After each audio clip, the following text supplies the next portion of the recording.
Time to get the ball head. What a load of bull. Eh? Eh? And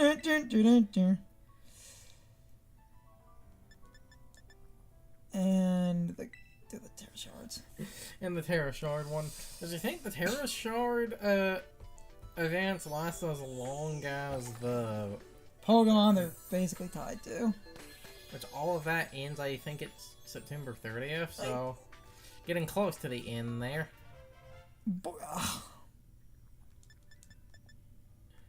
Ground Rock, Steel, and Ghost. One of these things is not like the other. This is literally the quickest update imaginable of getting this thing in this game, swapping to my alt game, and calling that a video, and maybe talking about this thing for 5 minutes.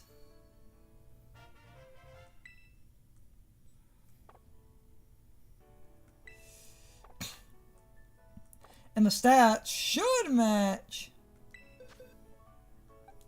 the hacked. Yeah, I believe that did match the hacked.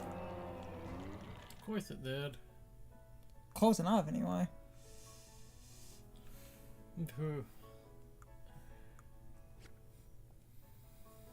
That makes sense.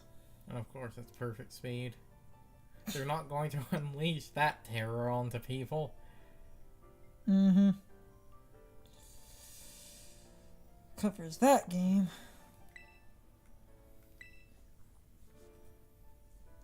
Literally about to swap games. Get it in the other game, talk about the Ting-Lu for 5 seconds, and that's basically a video. Probably already jumped in, because this is always fast, just getting stuff in the alternate game. All of these are rigged. Then I just talk about the Pokemon and stuff for a minute. I like jumping around when events are not rigged, just to see what I end up with, but these are all set, so you get the same Pokemon.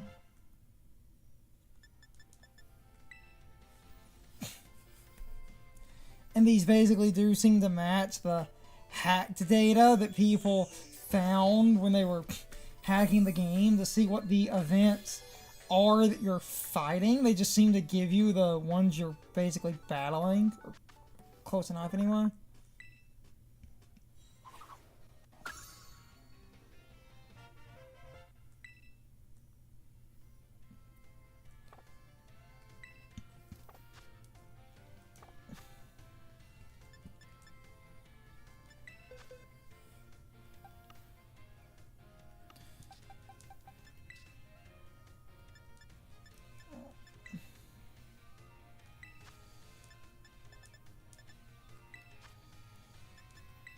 Wow, there aren't that many T's in this game.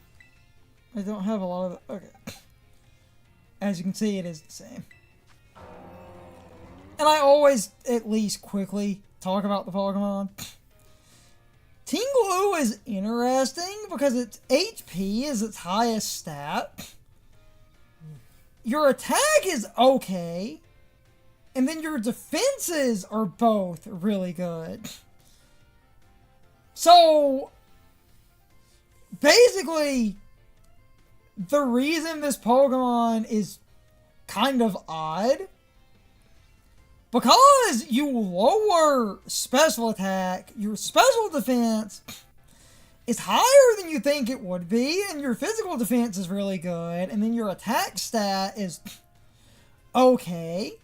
So, a lot of people did sort of a bulky attack user, and this was a Pokemon that early on, at the beginning of the competitive season, had that infamous set where it was just bulky enough because your defense and special defense are both really good because you have a lot of HP as well, and your attack stat is not bad. And because you lower special attack, people would basically use Ting-Lu And that one infamous set was Fisher and Stomping Tantrum. Because if Fisher lands, that's a one-hit KO. If Fisher misses, Stomping Tantrum doubles in power. It says that, and it's a 75 base move. And because... It becomes 150 power. That's before accounting for stab and everything. Yes. So, to talk about this thing for just a minute, and then I'm ending off, because I always talk about the Pokemon a little bit. It was a very infamous time where people were arguing over whether or not it was a good set, because people were really butthurt that like VGC and official competitive allows one-hit KO moves. And the fact that this thing could literally spam Fisher and then boost Stomping Tantrum actually let the early meta, before certain other things were allowed, you were actually obnoxious because your attack stat is not that bad. And because you're doubling your stab, basically, Stomping Tantrum was absurd. And there's a very infamous early, like, VGC match where someone basically lands, like, all of their Fishers. And so... I can't remember. Is Fisher, is it 5 PP or is it 10? It's 5, I'm pretty sure. If we have it... Oh, yeah. Yeah. I think it's all a 0 move on this thing. I don't remember the level, I just want to... Yeah, because this move is Cheeks. It's as good as it is bad. Because, again, if you land Fisher, it's a one-hit KO. As in, you land this, it doesn't matter how much HP and defense your target has, it will just KO them. Yes. It does not beat Sturdy, it does not beat Focus Sash. But, you KO anything you land. And I don't want to ramble super long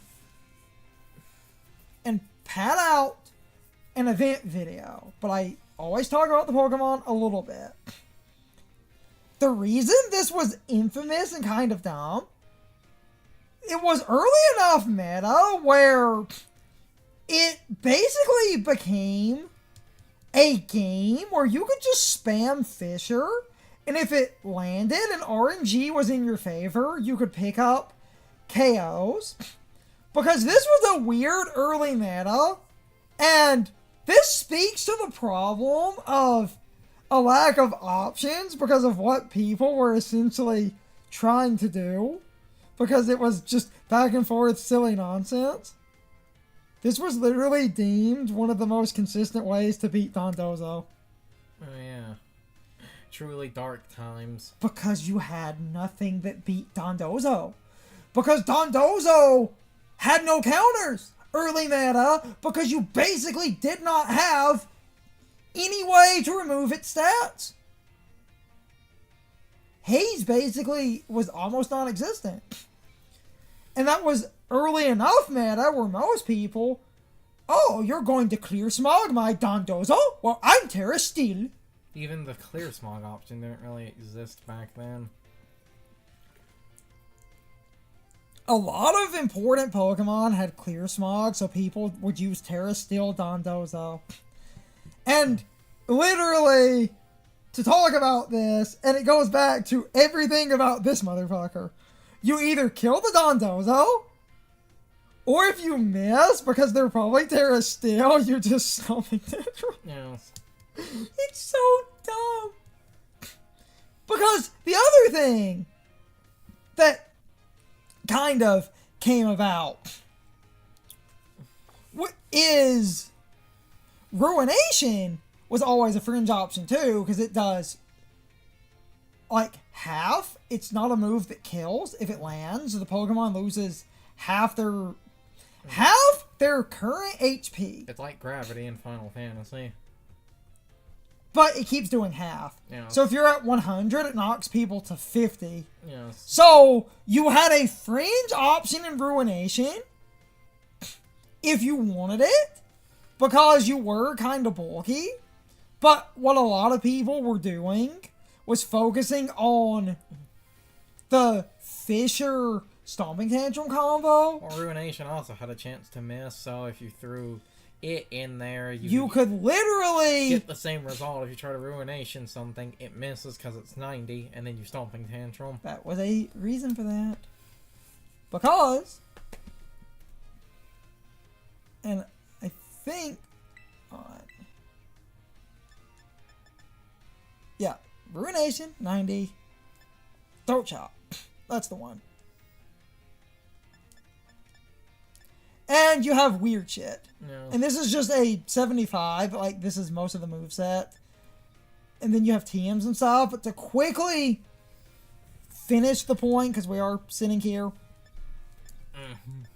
We've talked about Throat Chop. If it lands, sound-based moves stop.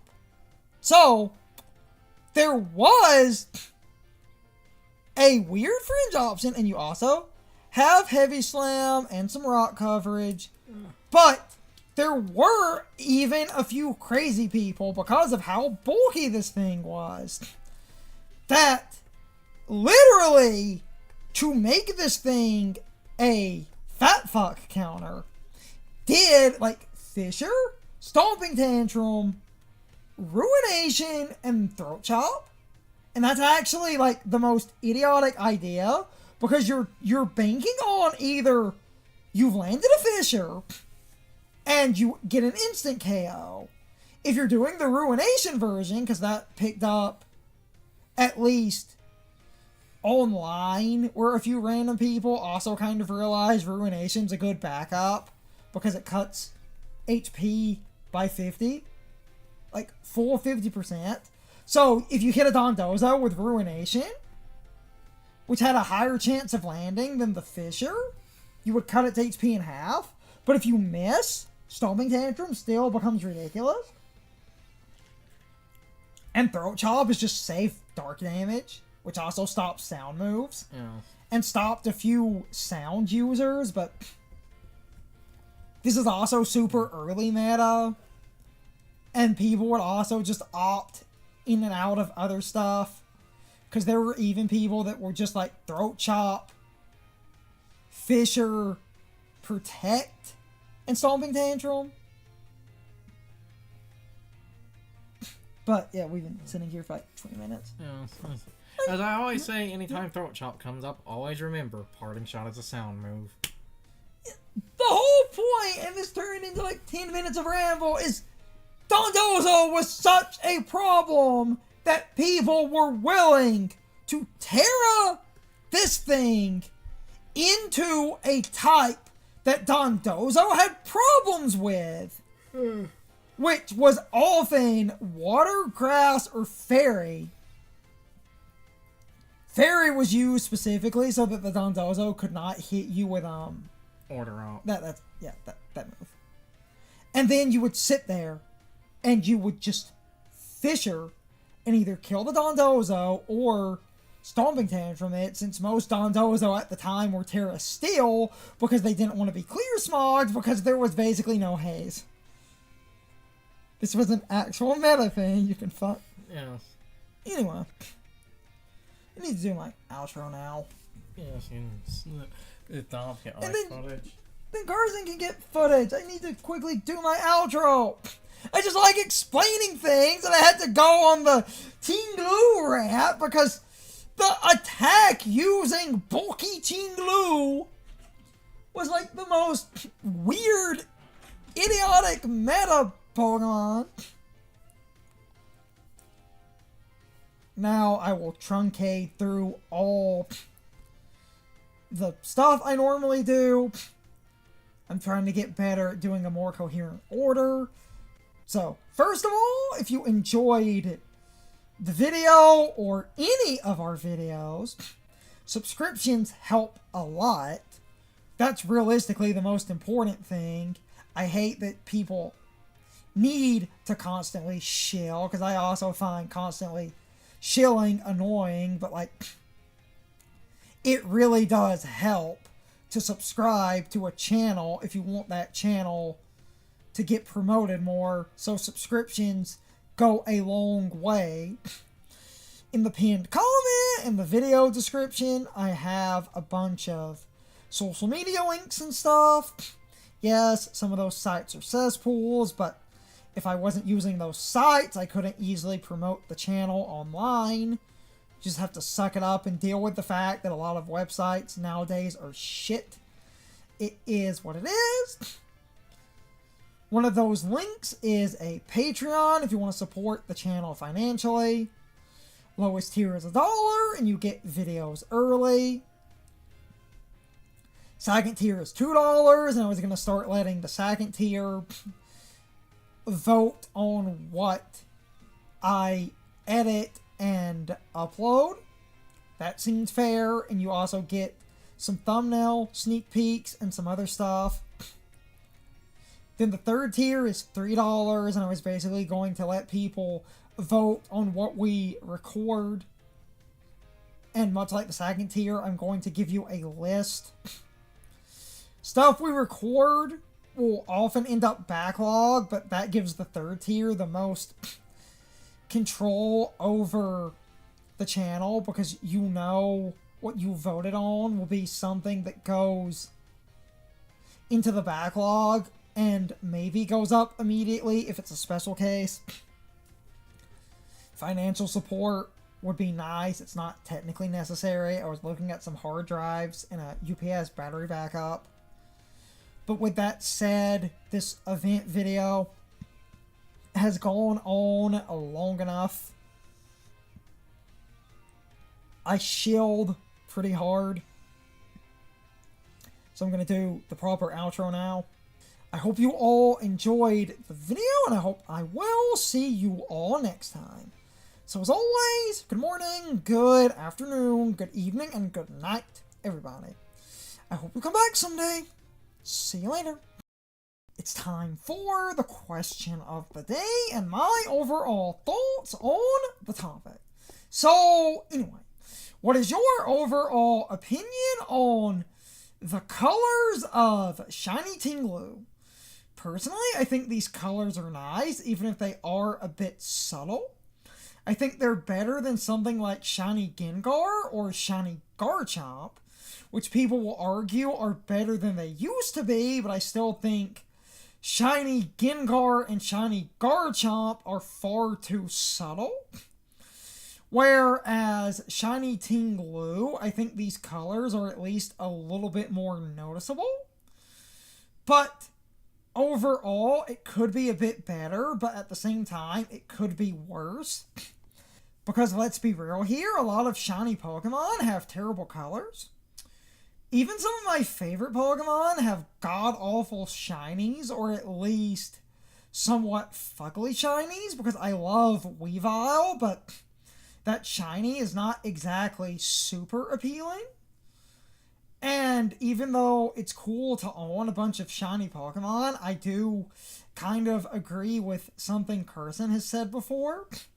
A lot of shiny Pokemon are really bad and have terrible colors.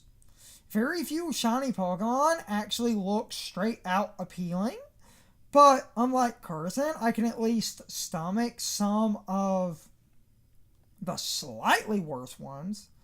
But I'm starting to ramble. I don't really have much to say. I just thought this question and this topic was really good, and I'm keeping this theme going of trying to get a general consensus on the shiny colors of these events. But anyway, you can leave your thoughts, opinions, and answers in the comments, or you can leave them on social media. All of my social media links, as well as my Discord links, are in the video description. Now, as always, I need to be a shill for a minute. If you subscribe to the channel, and if you follow me on social media, that really helps our communities grow. But anyway, I hope you all enjoyed the video, and I hope I will see you all next time. So as always, good morning, good afternoon, good evening, and good night, everybody. I hope you come back someday. See you later.